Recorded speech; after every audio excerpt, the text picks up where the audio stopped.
Isolados em uma ilha cercado por neblina e mistérios, dois homens são encarregados de cuidar de um farol, mas o que começa como uma simples rotina logo se transforma em loucura.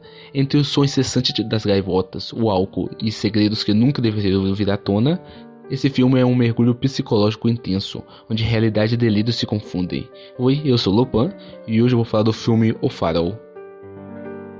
Um faroleiro novato chega para ajudar o homem que já estava trabalhando ali há algum tempo. Quando vai conhecer seu quarto, senta na cama e percebe um buraco no colchão. Ele cutuca ali por curiosidade e acaba encontrando um pequeno amuleto de siri escondido ali. Na hora de jantar, o veterano sugere um brinde, mas o novato recusa, lembrando que no manual estava escrito que era proibido beber. Ele então enche o copo com água da cisterna, mas o gosto estava horrível. O superior não liga e acaba só pedindo para ele resolver esse problema amanhã. Depois disso, o veterano decide que o novato vai ficar com o turno da tarde, quando a neblina passar. O rapaz queria subir para ver a lanterna, mas o outro logo corta a ideia, dizendo que ele só cuida daquilo. Enquanto o novato cumpre os afazeres lá embaixo, o veterano fica lá em cima, sem camisa, com um olhar perdido, prendendo a luz do farol e chamando ela de amor. Em outro dia, o novato caminha pela praia e vê algo estranho no mar, parece um corpo afundando. Quando ele se aproxima, percebe que é uma sereia. De repente, tudo se escurece e ele acorda na cama com uma goteira pingando em seu rosto. O veterano aparece e manda ele consertar o telhado antes de assumir o turno. Ele obedece, joga alguma coisa na cisterna para arrumar a água, sobe para ajustar as telhas, depois ele tá levando umas pedras e uma gaivota cruza o caminho dele e ele espanta ela, enquanto o veterano observa ele de longe. O novato precisa subir com um barril pelas escadas até o alto do farol. Quando chega lá, tenta de ver a lanterna, mas o veterano não deixa e manda ele voltar com o barril imediatamente para baixo, mostrando que o veterano guarda algum tipo de segredo ali naquela lanterna. No jantar daquela noite, os dois conversam. O novato pergunta sobre o faroleiro que esteve ali antes deles. O superior responde que tinha enlouquecido, dizia ver serias, tritões e acreditava que a lanterna tinha magia, e ele acabou morrendo. O novato ri e acha que tudo aquilo não passa de ladainha. O veterano então muda de assunto e alerta para ele não mexer com as gaivotas, porque podem dar azar. O novato debocha outra vez, chamando de bobagem. Dessa vez o superior se enfurece, bate a mão na mesa e ordena que esqueça o que ele disse, e vai preparar um café. Mais tarde, sozinho, o novato está se divertindo sozinho, se é que vocês me entendem. Quando sai da cabana, ele vê o superior completamente nu, parado diante da lanterna, como se estivesse em transe. No dia seguinte, o clima piora. O veterano explode de raiva, dizendo que o novato não tinha limpado direito o chão. O novato se defende, dizendo que ele estava limpo e que não tinha como ficar melhor. O superior então diz que ele vai fazer o que ele mandar sem questionar, e não importa o que seja. O novato passa o dia enfrentando tudo, carregando pedras de carrinho de mão e pintando farol. Enquanto ele pinta, o superior balança a corda forte demais. O novato perde o equilíbrio e cai e desmaia. Quando acorda, tem uma gaivota ali bicando sua perna. O veterano tinha deixado ele ali e nem ligado para ele. Mais tarde, o novato vê de relance o superior escrevendo em um caderno. O homem fecha o livro e o guarda e o tranca. No jantar, o novato tenta puxar conversa. Pede para ser chamado pelo nome dele, que é Infran Winslow. O veterano pergunta como ele foi parar ali. Ele responde que antes era um leandor. Ele pergunta pro superior se ele já foi casado. O velho diz que sim e que passava mais tempo no mar do que em casa. A esposa dele não o perdoou por isso. O veterano então pergunta pro Winslow por que ele não queria mais ser lenhador.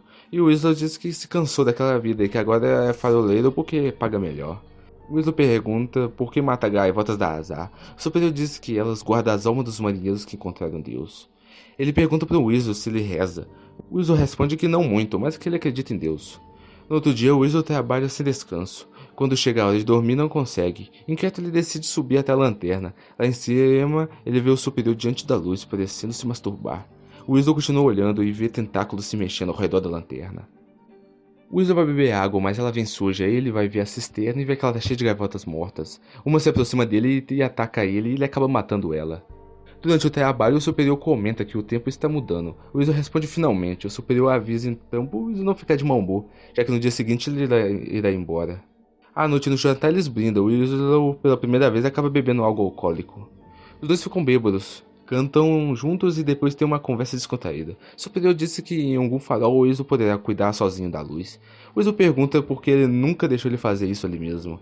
Eles começam a discutir, mas logo caem na risada. O Winslow pergunta o nome do superior. Ele responde que o nome deles é Thomas Wake, e eles brindam novamente. No dia seguinte, o Winslow acorda e continua trabalhando, mesmo sendo suas últimas horas ali. Entre as rochas ele vê uma mulher. Ao chegar perto e tocar no seu corpo, percebe que ela tem uma cauda. Assustado, ele vê ela se levantar e emitir sons semelhantes de um golfinho. Ele volta ao farol, Thomas manda ele tomar um banho antes do barco chegar. Eles esperam o barco, mas ele não vem, então Weasley é forçado a continuar trabalhando. Naquela noite tem uma grande tempestade. Thomas avisa que a umidade estragou a comida e que agora eles vão precisar racionar.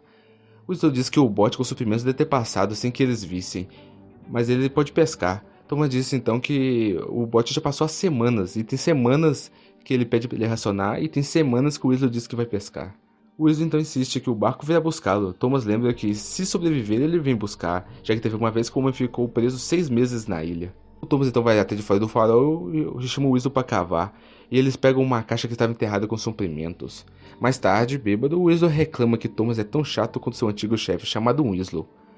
Weasley comenta que gostaria de comer um bife. Thomas pergunta se ele não gosta da comida dele. Weasley então responde que não. O Thomas fica irritado e pede que Netuno, o deus romano do mar, amaldiçoe o Weasley como tudo de ruim. Em seguida, o Weasley admite que na verdade gosta sim da comida do Thomas. Mais tarde, o Weasley segue obcecado pela luz do farol. Ele tenta abrir a porta, mas não consegue. Ele abre então o armário do Thomas, onde ele tinha colocado o livro dele, para tentar procurar a chave, mas não acha. Ele então vai até o Thomas que está dormindo e pega a chave. Ele chega a pegar uma faca ali e coloca na garganta do Thomas, mas o Thomas acorda e extremamente parece não desconfiar de nada e apenas manda o Weasley voltar ao trabalho. O Weasley acaba desabafando e diz que já trabalhou ali há tempo demais, que já nem se sente mais humano e que só tolera o Thomas quando eles estão bêbados. Enquanto ele trabalha, o Weasley tá ali e ele acaba brincando sozinho novamente, enquanto segura o amuleto de sereia. Ele acaba se perdendo em pensamentos, ele imagina uma criatura levando ele para o fundo do mar, até afogá-lo. Assustado e com raiva das visões, ele acaba quebrando o amuleto. A cena se intercala com outra, que no caso é uma do Weasley tentando pescar e acaba pescando uma cabeça de um homem. À noite os dois estão bêbados e estão dançando. Eles começam a rir, depois dançam colados e depois ainda quase se beijam. Logo em seguida eles brigam e mais tarde acabam juntos novamente. E nesse instante o Weasley acaba revelando que o seu nome na verdade é Thomas Howard. Ele confessa que viu seu antigo chefe morrer e não fez nada, e acabou roubando a identidade dele. Aí deixa o pente o Weasley olha pro lado e vê ali que o Thomas não tá mais ali. O Weasley então sobe até o farol e ele acaba se vendo ali no chão e acontece essa cena bizarra.